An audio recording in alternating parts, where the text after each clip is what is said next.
Friends, we are back with new video। आप सभी का बहुत बहुत स्वागत है एजुकेशनल वर्ल्ड में। आज हम लोग सेकेंड पार्ट बनाने वाले हैं इस वीडियो का। इस चैप्टर का हम लोग सेकेंड पार्ट बना रहे हैं, जिसका फर्स्ट टॉपिक है इस पार्ट का फर्स्ट टॉपिक है social differences within and beyond the framework of caste. अब सोशल डिफरेंस तो पहले था ही था, अब वो कास्ट के अंदर और कास्ट के बाहर दोनों ही जगह था। अब कास्ट होता क्या है? कास्ट जो है, कास्ट रिफर करता है set of hierarchically order social categories. मतलब अगर हम लोग कई कैटेगरीज को ऑर्डर वाइज लगा दें, लाइक जैसे पहले ब्राह्मण थे, फिर ऐसे क्षत्रिय, फिर शूद्र, फिर वैश्य, फिर शूद्र, ऐसे ऑर्डर वाइज अगर हम लोग सारे कैटेगरीज को लगा दें तो फिर वो कास्ट रिफर करेगा। ठीक है, सो कास्ट यही होता है। Now Brahmins placed themselves first and classified Shudra. Brahmin जो है अपने आप को ऊपर रखते थे और शूद्र और अनटचेबल्स को एकदम सोशल ऑर्डर के नीचे रखते थे, मतलब सबसे नीचे उन लोग को रखते थे और अपने आप को ऊपर रखते थे। और वो ये भी कहते थे कि जितने भी सबके पोजीशंस है कि हाँ ब्राह्मण्स ऊपर है, शूद्र नीचे है, अनटचेबल्स नीचे है, वो सारा बर्थ के द्वारा ही पता लगाया गया कि कौन कहाँ रहेगा, वो बर्थ के द्वारा ही पता लगाया गया है, ऐसा ब्राह्मण्स कहते थे। उनके टेक्स्ट में ऐसा लिखा होता था, धर्मसूत्र एंड धर्मशास्त्र जो कि कंपाइल हुआ था, तो ऐसा वो लोग कहते थे कि बर्थ के द्वारा सब डिटरमाइन किया जाता है। जितने भी ऑर्डर होते हैं विद इन कैटेगरीज, अंदर सोसाइटी के अंदर जितने भी ऑर्डर होते हैं, कैटेगरीज होती हैं, वो बर्थ के द्वारा डिटरमाइन किया जाता है, ब्राह्मण्स कहते थे, ऐसा कहते थे। तो आई होप आप लोग को समझ में आया हो। तो इस टॉपिक में पूरा यही था कि कास्ट क्या होता है, कास्ट क्या होता है, और ब्राह्मण्स अपने आप को, ऐसे हम लोग को पता है कि वो ऊपर रखते थे अपने आप को, और शुद्ध और अनटचेबल्स नीचे रहते, लेकिन नीचे कैटेगरी में बिलोंग करते थे, और पोजीशन जो है वो बर्थ की तरह डिटरमाइन किया जाता था। अब हम लोग का दूसरा टॉपिक है the right occupation. As usually occupation तो उस समय होता ही होता था, सब लोग कुछ ना कुछ करते थे। अब लोग करते क्या थे? अब जो धर्मसूत्र और धर्मशास्त्र में चारों कैटेगरीज के जितने भी ऑक्यूपेशन है वो लोग क्या करते थे, क्या नहीं करते थे, उसके बारे में बताया गया। धर्मसूत्र आई नो आप लोग, क्योंकि आई होप आप लोग को पता होगा, धर्मसूत्र धर्मशास्त्र एक तरह की उस समय कंपाइल हुई एक हॉली कह सकते हैं बुक होती थी, जो कि 500 सी के से 1000 BC के बीच में कंपाइल की गई थी उन सी चीज़ों को। तो उसमें क्या लिखा था कि पहले ब्राह्मण्स करते क्या थे? ब्राह्मण्स जो हैं वो वेद पढ़ते थे, वेद पढ़ाते थे, और सेक्रीफाइसेस का मतलब है पूजा पाठ करते थे, हर तरह के काम सेक्रीफाइसेस करते थे, पूजा पाठ करना, और फिर घर घर जाके, या कोई बहुत ही पहले राजसूय और अश्वमेध यज्ञ होता था, सब कुछ ब्राह्मण से ही करते थे। तो इस तरह के पूजा पाठ करना और वेद पढ़ना, वेद पढ़ाना, ये सब ब्राह्मण ही करते थे। नाउ क्षत्रिय क्या करते थे? क्षत्रिय जो है वो राजा ही होते थे, हम लोग को पता है, वो युद्ध में वो होते थे, इन्वॉल्व होते थे, और जस्टिस करते थे, न्यायाधीश भी कह सकते हैं, न्याय भी करते थे, और वेद तो पढ़ते थे, वेद वो भी पढ़ते थे, क्षत्रिय भी वेद पढ़ते थे। ठीक है, क्षत्रिय का काम ये होता था। तो अब पढ़ेंगे वैश्य। वैश्य जो है कृषि करते थे, व्यापार करते थे, चरवाहे का काम करते थे।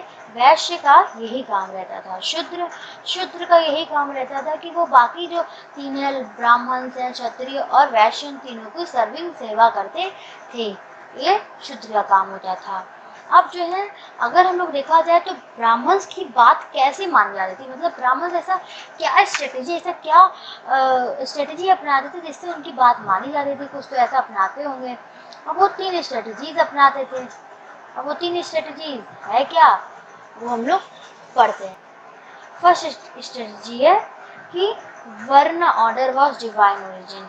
जो वर्ण ऑर्डर है, जो वर्ण 4 वर्ण वर्ण सिस्टम जो है जिसमें 4 कैटेगरीज हैं, वो डिवाइन ओरिजिन है, मतलब वो दैवी है।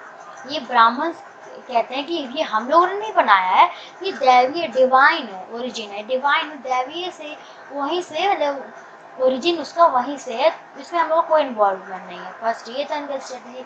सेकेंड ये कहते थे कि किंग को एडवाइस करते थे कि ऐसे कि पता है कि किंग से भी बड़ा कोई होता था, वो कौन होता था, ब्राह्मण, तो उनकी कैटेगरी ऊपर थी। तो ऑफ कोर्स किंग बात तो मानते ही होंगे ब्राह्मण्स की, तो ब्राह्मण्स की बात वो मानते थे, तो ब्राह्मण्स उनको एडवाइस करते थे कि ये सारे नॉर्म्स जो कि हम लोग बता रहे हैं, जो धर्मसूत्र धर्मशास्त्र में कंपाइल है, वो सब तुम लोग अपने राज्य में, अपने किंगडम, अपने एम्पायर में फॉलो करवाओ। ये उनको कहते होंगे, एडवाइस करते होंगे। और थर्ड स्ट्रेटेजी ये अपनाते थे कि ये लोग जो होते हैं, हाँ, जैसे कि कोई भी कैटेगरी के हो, उनको कहते थे कि ये सब जो तुम्हारे इस समय स्टेटस है, जो इस समय तुम हो, वो बर्थ से ही डिटरमाइंड है, मतलब तुम लोग इस समय क्या हो वो जन्म के द्वारा ही पहले से ही पता लगा लिया गया है। तो ये 3 स्ट्रेटेजीज, पहले स्ट्रेटेजीज क्या थी, डिवाइन ओरिजिन वर्ण ऑर्डर, सेकेंड एडवाइस करते थे किंग्स को फॉलो करने के लिए, एंड थर्ड वन कि वो कहते थे कि ये बर्थ से ही डिटरमाइंड है, बर्थ से ही डिटरमाइंड है, ये कहते थे। तो ये थर्ड स्ट्रेटेजी इनकी होती थी। ये 3 स्ट्रेटेजी होती थी जिससे ये लोग अपनी बातें फॉलो करवाते थे। अब हम लोग पढ़ेंगे टॉपिक नॉन क्षत्रिय किंग। अभी हम लोगों ने जैसे देखा कि क्षत्रिय ही जनरली किंग तो होते थे, बट यहाँ एक्सेप्शन भी है। एक्सेप्शन कैसा? एक्सेप्शन ये है कि हम लोगों को कुछ नॉन क्षत्रिय किंग भी देखने को मिल रहे हैं। अच्छा, हाँ, नॉन क्षत्रिय किंग कौन कौन से है भाई? अब जैसा हम लोगों को पता है शास्त्र में केवल क्षत्रिय ही राजा बन सकते हैं, हम लोग को पता है, लेकिन ऐसे कई ग्रुप्स हैं, ऐसे कई ऐसी डायनेस्टीज, ऐसी कई वंशजें आई जिनकी ओरिजिन तो क्षत्रिय से अलग थी। अब ये कौन थे भाई? अब पहला तो मौर्यंस, हाँ, मौर्यंस जो 150 ईयर राज करके गए, हाँ, वही मौर्यंस। उनको कहा जाता था कि वो लो ओरिजिन से हैं। लो ओरिजिन मतलब ना वो ब्राह्मण हो सकते हैं, ना वो क्षत्रिय हो सकते हैं, ना वो वैश्य हो सकते हैं। वो लो ओरिजिन मतलब या शूद्र हो सकते हैं, या तो अनटचेबल से कुछ भी हो सकते हैं, बट हाँ, लो ओरिजिन के हो, ऐसा कहा जाता था। लेकिन ये जो भी मुद्दा है, ये इशू है ना, वो डिबेटेड चल रहा है, मतलब ये अभी इसमें डिबेट में कि थे कि नहीं थे, क्योंकि अशोका और अजातशत्रु, बिंबिसार इतने एम्बिशियस किंग्स थे, और ये लोग कह रहे लो ओरिजिन के हैं। तो इस यही बात जो है, इशू जो है, वो डिबेटेड अभी भी चल रही है। सेकंड, जो शुंगास और कानवास, जो कि तुरंत मौर्यन के बाद यही आए थे, शुंग और कानवास ही आए थे, उनको कहा जा रहा था कि ये ब्राह्मण थे, हाँ, ब्राह्मण थे, क्षत्रिय नहीं थे।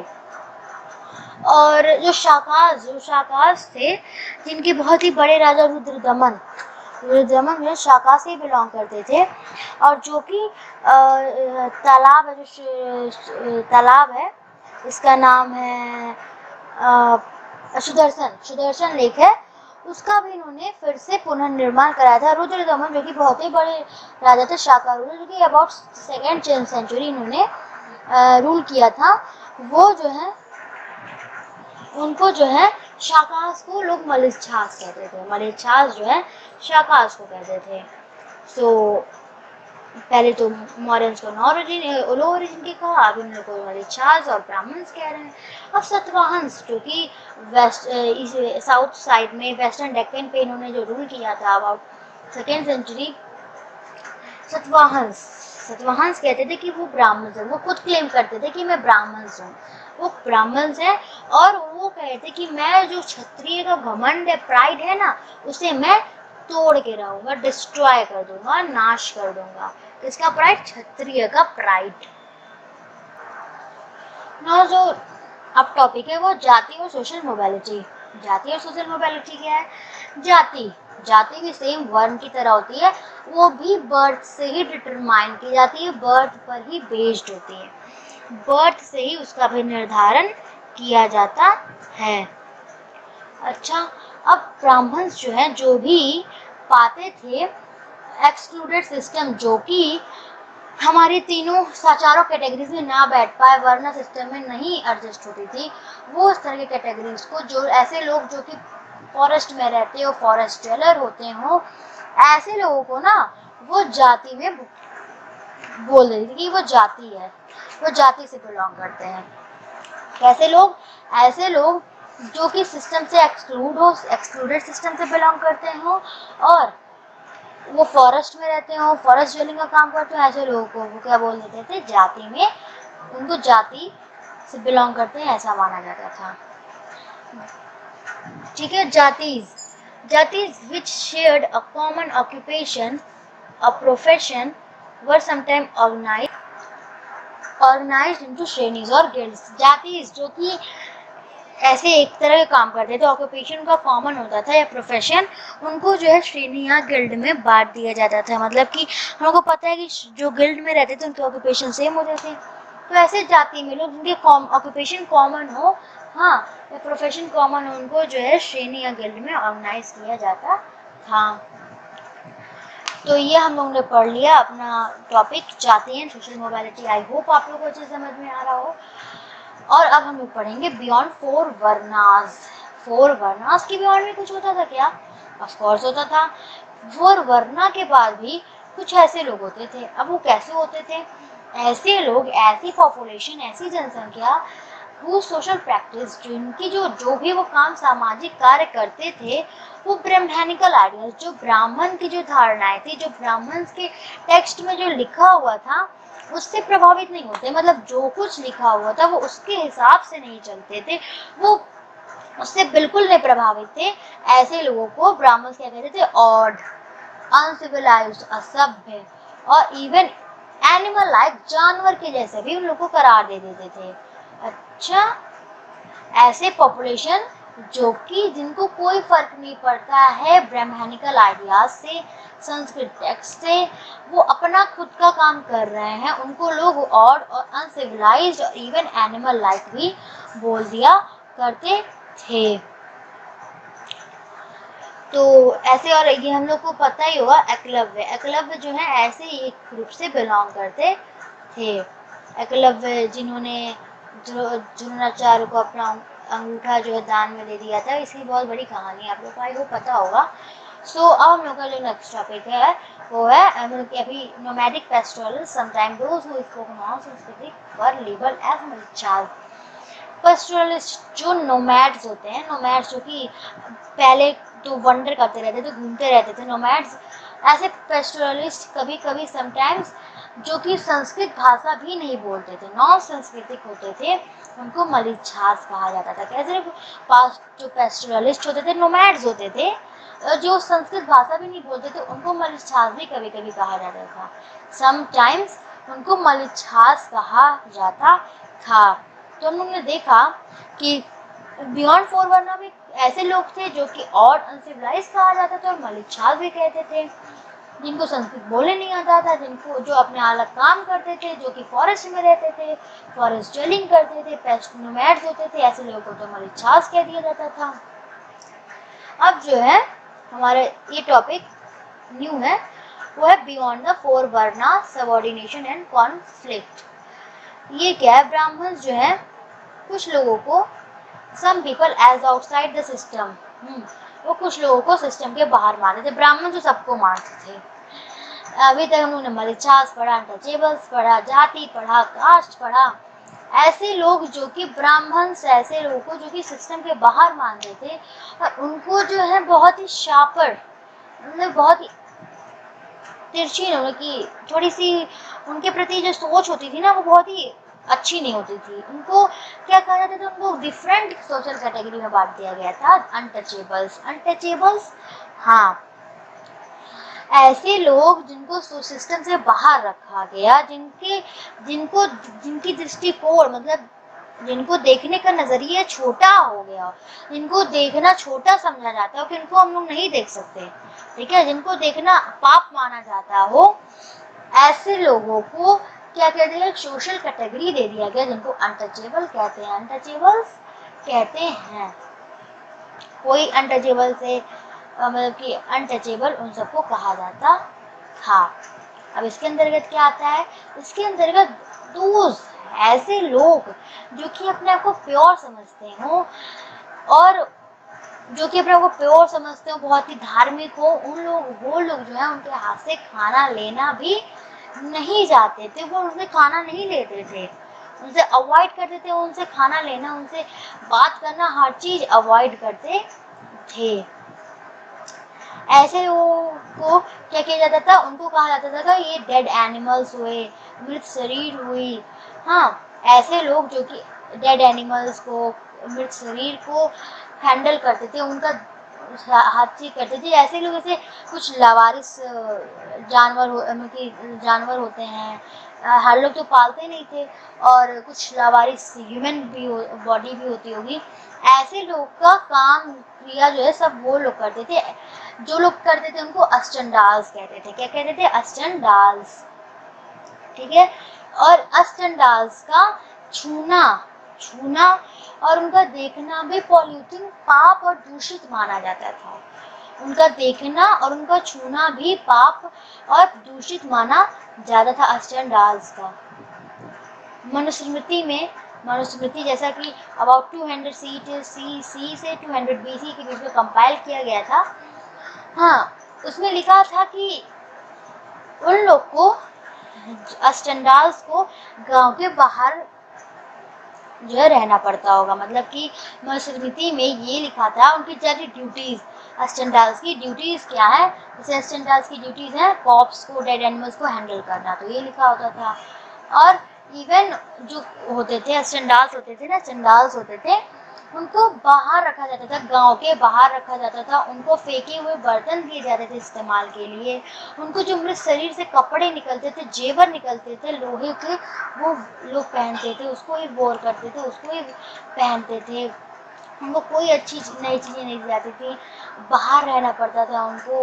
उनको फेंके हुए बर्तन देते थे, उनको उसी मृत शरीर के कपड़े और गहने देते थे, जो गहने लोहे के गहने, आयरन के गहने देते थे। उनके साथ इतनी ज्यादती की जाती थी चंडाल्स के साथ। अब जो है, अब यहाँ पे आता है Chinese traveller, Chinese Buddhist monk. Fine, सब लोग इनको जानते ही होंगे, पहले भी इनके बारे में पढ़ा चुके होंगे। आई थिंक 5th सेंचुरी में जो आए थे, उन्होंने लिखा था कि जो चंडाल्स होते थे ना, उनको अगर उनको जो है जनरली रात में ही आने दिया जाता था, दिन में नहीं, ठीक है, रात में आने दिया जाता था। और उनको ये भी शर्त था ना, वो लिखते हैं, फाहिनी लिखते हैं कि उनको क्लैपिंग करके आना पड़ता था, ताली बजा के आना पड़ता था, जिससे जो आगे खड़े हो अगर उसके लोग, तो वो किनारे हट जाए, क्योंकि उनको देखना क्या माना जाता था, पाप माना जाता था, उनको दूषित माना जाता था। तो उनको क्लैपिंग करके आना पड़ता था। और फिर 7th सेंचुरी में एक चाइनीज बुद्धिस्ट मॉन्क पिलग्रिम आए थे, हुआहैंग, हाँ, वो विजिट किए थे इंडिया। तो उन्होंने लिखा था कि इनकी जो कंडीशन है बहुत ही बेकार है। ऐसे लोग जिनको तो मान लो गांव के बाहर कुछ लोग मान भी जाते हो रहने के लिए, ऐसे लोग जो नहीं मानते थे गांव के बाहर रहने के लिए, जैसे चंडाल्स में ही, उनको जबरदस्ती ढकेल के रखा जाता था। कहा जाता था कि नहीं, तुम नहीं रह सकते गांव के अंदर। उनको जबरदस्ती उनके साथ की जाती थी, उनको बाहर रखा जाता था, ऐसे लोग जो कि नहीं रहना चाहते थे। तो वो कहते कि कंडीशन उन लोग की बहुत ही बैड, अच्छी नहीं हुआ करती थी। इवन हिस्टोरियंस जो है, उन्होंने बहुत कोशिश की चंडाल्स के बारे में जानने की, कि कहीं शास्त्र में पता चल जाए, लेकिन उनके बारे में कहीं भी किसी ब्राह्मणिकल टेक्स्ट या शास्त्र में नहीं लिखा है कि क्या जो चंडाल्स जो लाइफ वो जीते थे, वो अपनी मर्जी से, उनको कोई प्रॉब्लम नहीं होती थी। ये सारी चीज़ें हिस्टोरियंस जानना चाहते हैं, बट मतलब उनको ब्राह्मणिकल टेक्स्ट में इनके बारे में कुछ ज़्यादा जानकारी नहीं मिलती है। सो यहाँ पे अभी हम लोग ख़त्म करते हैं आज के लिए, बस इतना ही। इसके बाद हम लोग इसका 3rd पार्ट में पढ़ेंगे आगे की टॉपिक्स। आई होप आप लोगों को बहुत ही आपको अच्छा लगा हो। ये मैंने बहुत ही अच्छे से आप लोगों को समझाने की कोशिश की है।